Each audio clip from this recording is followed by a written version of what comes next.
Hey there, it's your girl King Carl, and today I want to talk about how I've seen Europeans travel more with less money than American people. So I've been an au pair in the States where you only make $800 a month, and I've seen all these other au pairs travel so much, and I was like, how is that possible when you live so much on your budget to be able to travel that much? And there's so many Americans that make way more money and they never left the country, and I'm like, how is that possible? So the first thing that I realized is au pairs most of the time travel in groups, meaning they rent a car and they're like the maximum of seats in the car. That way they can split all their money that they had to spend on the car, that they had to spend on gas, on parking. All of that is split through like 5 people. So their cost is like already really low, and even when they get like Airbnbs and stuff like that, they can split it through all of them, and that way it's way cheaper. And that was the way how I was able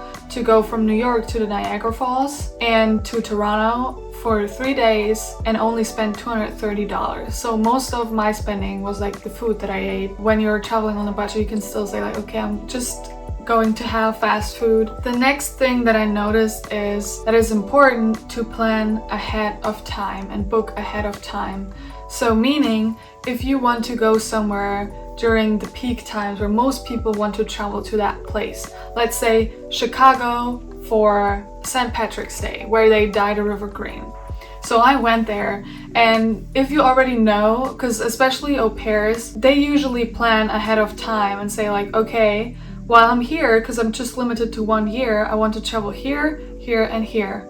And that way, if you book ahead of time, before most people book it, there will still be rentals available for like a cheaper price. Another example is Germany, because I'm from there, and New York, like traveling back and forth. Overseas flights can be really expensive, but I figured that if you book off peak, then like even last minute flights can be really cheap. Like I've looked for flights from Germany to New York in November, so like 2 weeks ahead of time, and it was like $340 or euros round trip, which is like so cheap for an overseas flight. But if I book it in summer or around Christmas time, it's going to be like $1,000 and up for the same trip, because most tourists want to go to New York during those 2 times.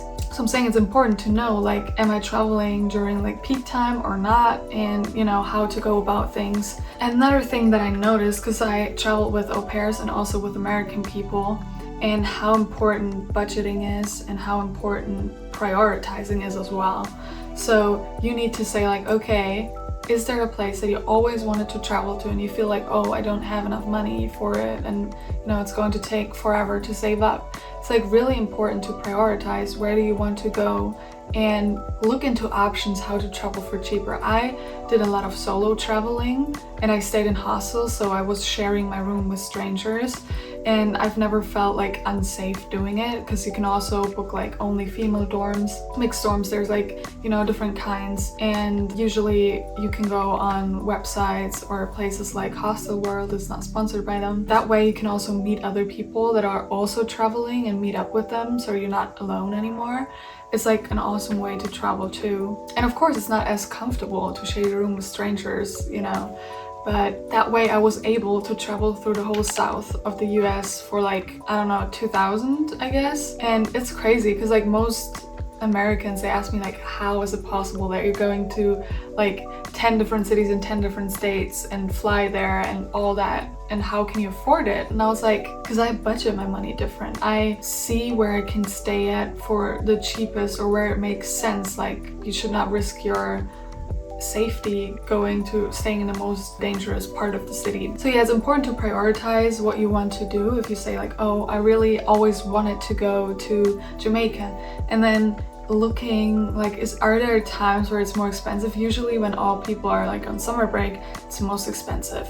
But since it's already in the south, like maybe you can go there in winter, and that way, you know, you're gonna save like half of your flight price. You can use that towards like, you know, certain day trips that you want to do in Jamaica. You're gonna save so much money. Also, what I noticed traveling with Americans, that to me, I felt like they were throwing out a lot of money that they don't need to throw out like that. Sometimes would be in the hotel room and there's like a no smoking policy and they would smoke regardless. And I would be like, why do you do that? And they're like, oh, it's just $200. And you know, if you live like that and you're like just Uber everywhere without checking out if there are like different ways to travel using maybe public transportation, because like, yeah, it sucks in the US, especially in the South, but sometimes it's more convenient and way cheaper, especially like going out of like a concert or something where everyone is getting Ubers and the prices are like 3 times the price that it would normally be.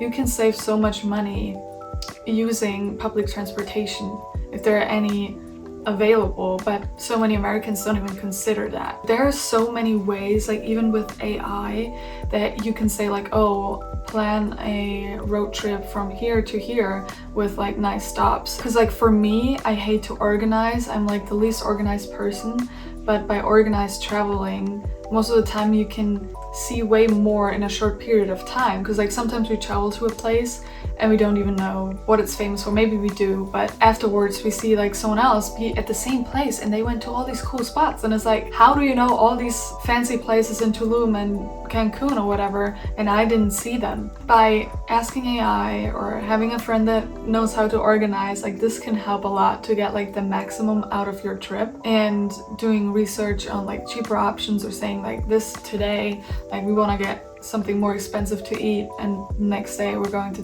get some takeaway food. That's why budgeting is so important. Another thing with the au pairs, they have an app called Splitwise, and this is such a valuable app. Like, this is not sponsored by them, but they are awesome when it comes to group traveling and getting gas and this and that.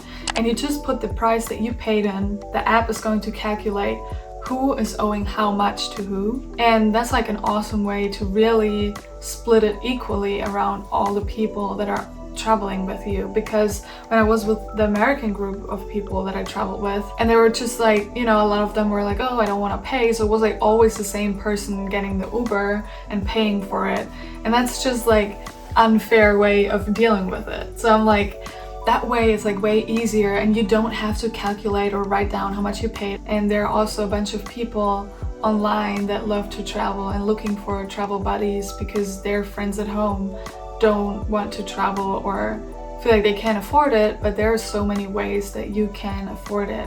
And I hope this video helped you, you know, somewhat of seeing things differently, and maybe realizing by writing down how you prioritized and budgeted things before, like how much you can improve and get the most out of your trip. Hope you liked this video, and I'll see you in the next one. Bye!